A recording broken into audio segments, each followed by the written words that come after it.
Lárus, hvernig eru svona fyrstu tilfinningar eftir þennan leik?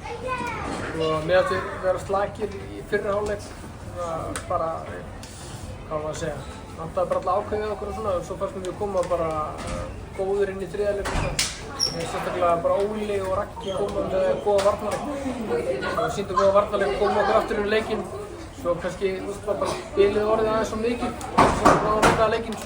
Þannig að náttúrulega blenda tilfinningar, bæði náttúrulega sveittur að tapa en svona líka alveg stoltur að strákurinn að koma tilbaka. Þú veist, við vorum náttúrulega að keppa við langasta liði landsins.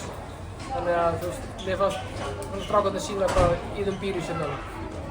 Fyrsti leikluti, hann var 34-15 minnum við.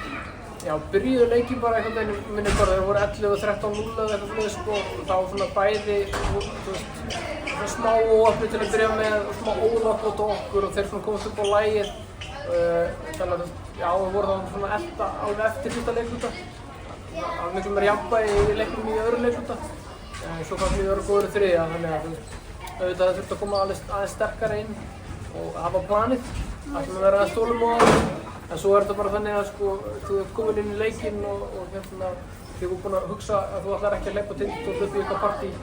En svo þegar þeir kannski skora á þeirra körfum þá langar þig að kvitta fyrir. Það er bara alveg eðlileg viðbrögð á leikmönnum.